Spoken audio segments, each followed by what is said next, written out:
Oui, vous m'entendez?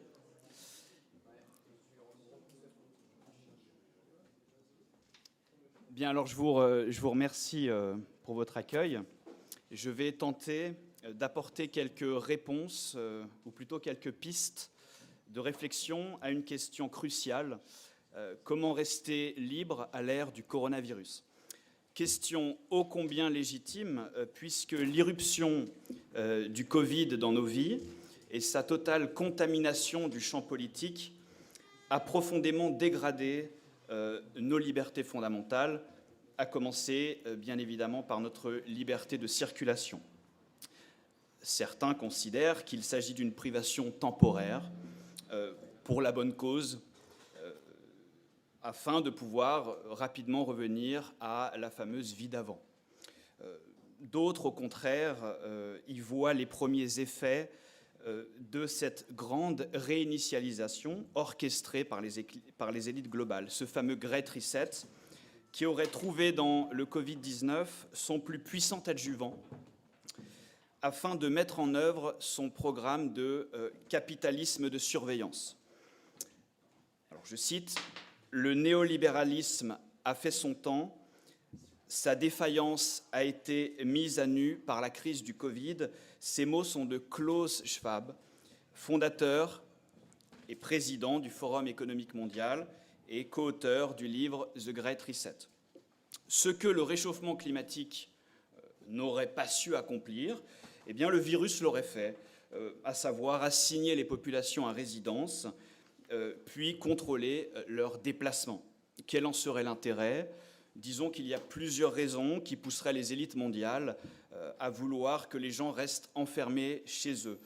Des raisons nobles, du moins avouables, avec la limitation des flux humains, dans le but de réduire les émissions de CO2, c'est le grand argument écologique, et puis peut-être des raisons moins avouables, parmi lesquelles des profits considérables dus à l'avènement de néo-citoyens biberonnés au GAFA, cloîtrés et séparés du reste de leurs congénères, incapables de se constituer en corps social et bientôt interdits de manifestations et de toute forme de contestation publique. En ligne de mire aussi le plus gigantesque transfert de richesse de l'histoire avec la destruction du petit et moyen entrepreneuriat et à terme la mise en place d'un revenu universel. On se dirigerait donc vers une société mondiale hybride, d'une part une sorte de capitalisme ultra pour l'oligarchie et avec une accumulation monstrueuse de capital, et d'autre part un système de type néo-communiste pour les masses. Qu'on soit conspirationniste ou non, la gouvernance sanitaire est là, dans toute sa splendeur, avec ses couvre-feux et ses innombrables confinements. Gouvernance étrange qui constitue à la fois une sortie du politique et en même temps son retour le plus brutal, sous sa forme la plus archaïque, celle de la coercition. Une telle démonstration de force impose un grand réarmement. Une libération individuelle et collective reste possible, mais elle se heurte à des obstacles de taille et des obstacles inédits. Pourquoi ? Eh bien, car il ne s'agit pas de lutter contre un tyran bien identifié, mais contre une gouvernance sanitaire qui prétend agir pour le bien de l'humanité, pour ce que l'humanité est censée d'avoir de plus précieux, c'est-à-dire sa santé. Le premier obstacle, c'est celui donc de la responsabilité citoyenne, sans cesse brandie par nos élites, et même de la responsabilité fraternelle. Se libérer du carcan sanitaire, nous disent nos élites, eh bien, c'est mettre en danger ses proches, son prochain. Et voilà le piège. Il y a finalement quelque chose de particulièrement perfide et pervers dans une crise sanitaire d'ordre viral. Lorsqu'il s'agit de tabagisme ou d'alcoolisme, eh bien, je suis responsable de moi-même. Et c'est tout.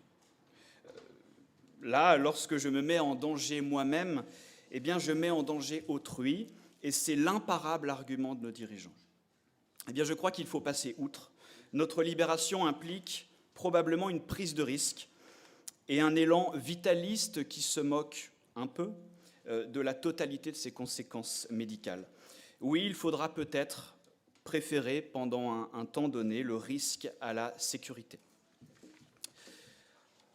Ensuite, je dirais qu'à cet obstacle d'ordre éthique vient s'ajouter un obstacle d'ordre esthétique. Bien que je sois un grand admirateur de Philippe Muret, je crois qu'il nous faudra pendant un temps donné renouer pleinement avec le festivisme que certains d'entre nous ont probablement moqué ou combattu, ou en tout cas avec la praxis immédiate du festivisme. Homo festivus fut, selon Muret, le dernier esclave de la fin de l'histoire. Gageons qu'il sera peut-être un allié providentiel de la libération sanitaire. Courir aux terrasses, courir aux bars, aux stades, aux boîtes, courir au festival, c'est peut-être déjà quelque chose. Je vais essayer donc de lister quelques solutions très pratiques qui pourraient s'offrir à chacun d'entre nous, chacun avec ses capacités et sa propre sphère d'influence. Alors peut-être déjà commencer par les restaurateurs et les commerçants. Il aurait dû leur revenir la tâche probablement de refuser leur mise sous tutelle à grands coups d'indemnisation aux effets sédatifs. Peut-être leur a-t-il manqué la figure d'un Poujade pour mener ce combat. Le tissu des restaurants, bistrots, des cafés constitue l'âme de la France, au même titre que son blanc manteau d'église. Il se joue ici quelque chose de capital, de civilisationnel, qui dépasse largement le champ économique. La France, ce n'est pas Uber Eats ou Deliveroo. La France, ce ne sont pas des hordes de livreurs à combinaison verte courant distribuer à vélo des sushis ou des Big Mac à des télétravailleurs néo-citadins en caleçon et en chaussettes. La France, n'en déplaise à Jacques Attali, ce n'est pas un hôtel où le room service vient frapper à la porte. Un hôtel qui d'ailleurs prend des allures de prison par soir de couvre-feu. Espérons que les restaurateurs pourront rouvrir le 19 mai, mais à quelles conditions, avec quelles contraintes, et surtout pour combien de temps, en attendant peut-être l'automne. De leur côté, cadres et employés, les cadres et les employés doivent retrouver le chemin du travail et refuser ce télétravail dégradant et infantile. Un homme sort de chez lui pour aller travailler et pour se nourrir, et c'est ainsi depuis la nuit des temps.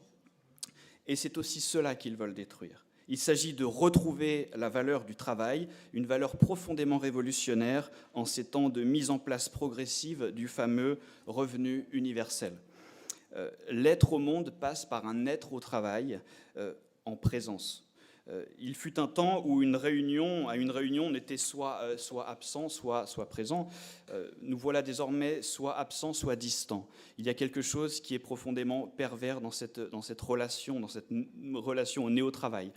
Refuser ensuite cette novlangue covidiste absolument insupportable, donc présentiel, distanciel, et toute la sémantique de ceux qui veulent nous faire disparaître des rues et des paysages du monde.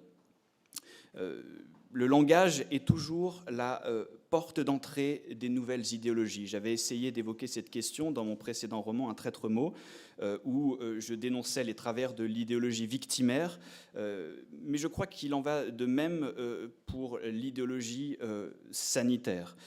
Accepter les mots présentiels, distanciels, préférer les mots de confinement à ceux d'assignation à résidence ou d'emprisonnement, eh bien c'est accepter la grande réinitialisation.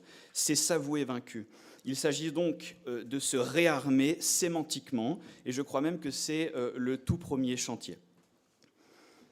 Tomber les masques, bien sûr, montrer de nouveau son visage, c'est aussi une tâche à la portée de chacun.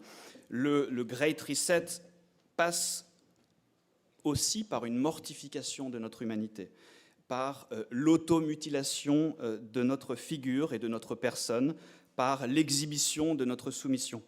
Et c'est le masque qui est la grande marque, une seule lettre distingue les deux mots, c'est le masque qui est la grande marque de cette soumission. Marque permanente qui nous interdit de songer à autre chose qu'à la pandémie, et qui est un petit peu notre memento mori sanitaire, une sorte de fétiche mortifère. Dans ce combat mystique, dans ce combat, dans cet agone presque religieux, c'est au visage qui revient de triompher et non pas à la mascarade. Il s'agit donc de renverser leur nouvel évangile, évangile satanique, dont le mot d'ordre pourrait être « éloignez-vous les uns les autres comme je vous ai éloignés ». Il s'agit donc de briser les commandements barrières si nous ne voulons pas devenir des êtres barrières, des êtres séparés, esseulés, fragilisés, privés de toute communauté. Se libérer de nos visages et capturés par ces masques chirurgicaux, ces masques qui sont un peu les linceuls de notre humanité, voilà peut-être un des grands chantiers à réaliser. Comprendre aussi et peut-être combattre le triple mécanisme du flicage, dressage, parquage, que j'appelle la sainte trinité de la religion covidienne. Ce qui implique par exemple de s'opposer radicalement au passeport sanitaire. Même si selon une récente étude d'opinion, sondage BFM, ça vaut ce que ça vaut, 63% des Français seraient favorables à la mise en place, à la mise en œuvre de ce passeport sanitaire. Il faut quand même se rendre compte de l'immense imposture. Si nous avons désormais besoin de circuler en France avec un passeport intérieur, c'est que nous sommes considérés comme des étrangers sur notre propre sol. L'État, tout à coup, dispose d'un droit de regard, d'un droit de veto sur nos sorties. Il faudra désormais demander son autorisation pour accéder à l'espace public. Alors on nous dit, pour le moment, le vaccin n'est pas obligatoire, mais dans les faits, ce qui est prévu, c'est la mise à mort sociale des non-vaccinés. Enfin, et c'est peut-être le plus important, ne pas sombrer dans ce que je qualifierais de nihilisme d'opportunité. Notre crise sanitaire génère des comportements autodestructeurs, aquabonistes, des comportements profondément défaitistes, que je qualifierais comme une sorte d'opportunisme du néant, de pulsion de mort jouissive. Pourtant, nous avons, malgré la crise, malgré l'état d'urgence sanitaire, nous avons des existences à mener, nous avons encore des projets à accomplir. La crise sanitaire ne doit pas nous empêcher de bâtir. La paresse sidérée, voilà le grand ennemi, et il faut lui opposer notre volonté. Voilà, je vous remercie.